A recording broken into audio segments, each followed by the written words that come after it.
समय एक किसान था, बड़ा भोला भाला, अनपढ़ था, ज्यादा पढ़ा लिखा नहीं था। किसान अपने खेत में खेती कर रहा था, तभी एक महात्मा उसके खेत में आ गए और महात्मा आके बोले, भाई हमको कुछ भोजन प्रसाद पवाओ। किसान बोला, अरे महात्मा आए भैया, इनको प्रणाम करो।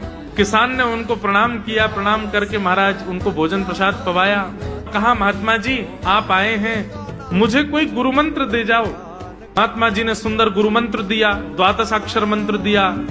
बोले ये तो बहुत कठिन है, इतना कठिन नहीं, सरल सा दो। अष्टाक्षर मंत्र दे दिया। बोले ये भी कठिन है, कोई और सरल दे दो। महात्मा बोले कुछ नहीं, तुम इतना कृष्ण चंद्र बोल दिया करो बस। कृष्ण चंद्र बोले, हाँ इसी का नाम, यही तुम्हारा गुरु मंत्र है।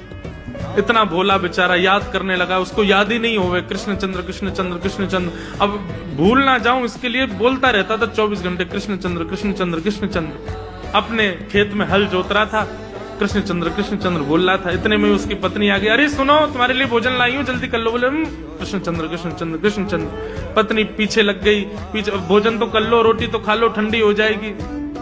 बोले अरे तू पीछे मत पड़, मैं भूल जाऊंगा, गुरुजी ने मंत्र दिया मुझको।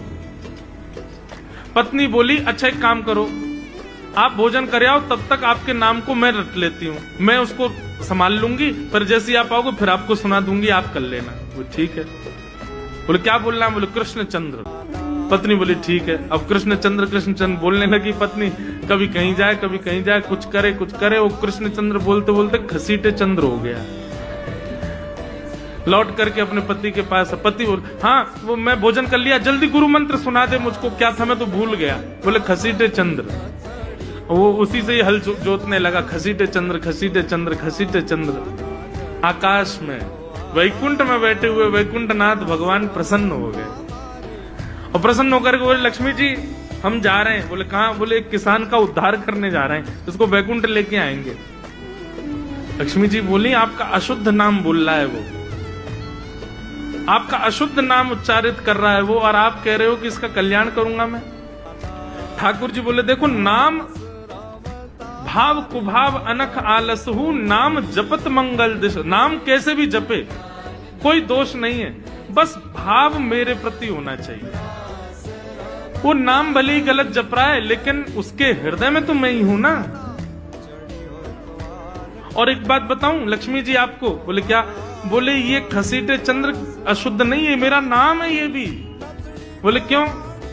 बोले जब हम छोटे थे तो बाल लीला कर रहे थे ब्रज में, यशोदा मैया खूब नहलाती धुलाती और बढ़िया सुंदर श्रृंगार करती, लेकिन हम पूरे नंद भवन में कुटमुन चल चल के कभी नीचे लुढ़क करके कभी ऊपर गिर के सब माला तोड़ लेते, अस्त व्यस्त वस्त्र कर लेते, घुंघराले केशों की ऐसे भुज्जा बना लेते, ऐसा रूप बना लेते।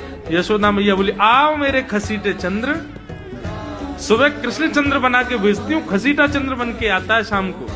तो बोले तब यशोदा मैया ने हमारा नाम रखो घसीटे चंद्र तो इसलिए शुद्ध नाम है।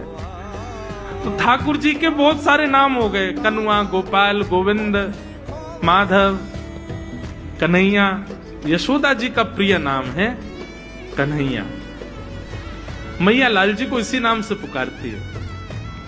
ठाकुर जी अब धीरे धीरे 3.5 वर्ष के हो गए, और जैसे ही 3.5 वर्ष के भय महाराज, मानो जैसे उनके शरीर में स्प्रिंग एक्टिवेट हो गई हो। इतना ऊधम मचाते हैं, पूरी गोकुल की नाक में दम कर रखा ठाकुर जी ने। यशोदा मैया ने लाल जी को नूपुर पहना रखे। सवेरे जैसे ही ठाकुर जी उठते हैं, नूपुरों की आवाज आती है तो यशोदा मैया तुरंत रसोई घर से दौड़ के जाती है लाला के पास।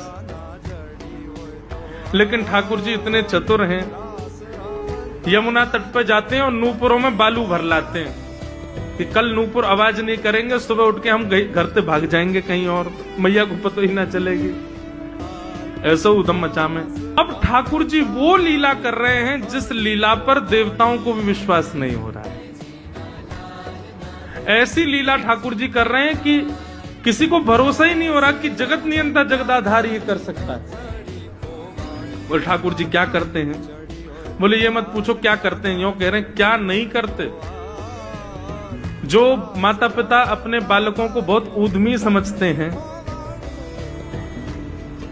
बहुत बड़ी कृपा है ठाकुर जी की कि आपके घर ठाकुर जी जैसे ऊधमी बालक नहीं है।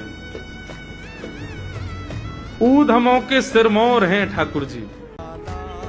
कैसा ऊधम मचाते हैं? नहा धो करके ठाकुर जी सवेरे तैयार होते हैं, सबसे पहले गैयाओं के पास जाते हैं। मैया कहवे लाला नहा धो के सबसे पहले गैयान को प्रणाम करवे जा, गैयान को स्पर्श कर फिर कछु करियो। ठाकुर जी गैयाओं को प्रणाम करने जाते हैं। जैसे ही देखते हैं कि कोई गैया बैठी है, सो ठाकुर जी कहें अरे मैया या गैया को आलस आ गयो, या को आलस दूर कर दूं। सो बैठी हुई गैया के ठाकुर जी सींग पकड़ लेते हैं और सींग पकड़ करके अपनी ओर खींचते हैं। दूसरी तरफ से सींग बलराम जी पकड़ लेते हैं। अब ऐसे सींग पकड़ करके ऐसे ऐसे गैया के सींग हिलाते हैं। अब बैठी रहती गैया थोड़ी देर तो कोई बात नहीं, जैसे जोर जोर से हिलाना प्रारंभ करते हैं सोई गैया खड़ी हो जाती है। और जैसे गैया खड़ी होती ठाकुर जी लटक जाते हैं सींगों से। अब ठाकुर जी को तो बढ़िया झूला बन गया, गैया की सींगन पे झूल रहे हैं। थोड़ी देर तो गैया इधर से उधर ठाकुर जी को झुलाती रहती है, लेकिन थोड़ी देर बाद जैसे ही ठाकुर जी की पकड़ कमजोर होती है, गैया को पता चल जाए कि अब लाला गिरवे वार है, तो गैया भी इतनी चतुर कि वो गोबर में ही जाके खड़ी हो गए। ठाकुर जी के इन्हें आगे को चल, मैं गोबर में है जाऊंगो। गैया के ना अब तो मैं यहीं खड़ी रहूंगी, तुम गोबर में ही गिरो। और सोई ठाकुर जी को हाथ छूट जा, मैया मैया बचाइयो, देख जे गैया मुंह को गोबर में फेंक रही है। अब मैया जब तक बचावे आवे तब तक तो लाल जी के हाथ छूट जाएं और ठाकुर जी गले गले तक गोबर के ढेर में जाके गिर जाएं। और यशोदा मैया निकाले, कितनों सजाए लो, कितनों ए लाला तू वैसे ही कारो, ऊपर से मैं तो को बढ़िया सुंदर बना के रखूं, लेकिन तू घूम फिर के गोबर में ही आके चौं खेले। मोकू तो लगे तू पूर्व जन्म को सूकर दिखे। ठाकुर जी मंद मंद मुस्कुरा रहे, हाँ मैया जे बरा भगवान को अवतार भयो ना, जाने पृथ्वी की रक्षा करी हिरण्याक्ष से। मैया बोली हाँ वो मैं ही तो हतो, मैं जय जय हूं मैया, वो बरा भगवान ही जय जय, वही जय जय तेरे यहाँ लाला बन के आयो है। यशोदा मैया के बातन ने मत बनाए कर, नेक नेक बड़ो है क्यों, बोलो सीखो, ऐसी बात बनावे, जय जय बोले अपने आप पे, नावे धोवे है ना मोह पहुंचे ना, मैं जय जय हूं। ऐसी मधुर लीला ठाकुर जी कर रहे हैं। आकाश में 33 कोटि देवता ये लीला देख करके अपने नेत्रों पर विश्वास नहीं कर रहे। ऐसे मधुर ठाकुर जी।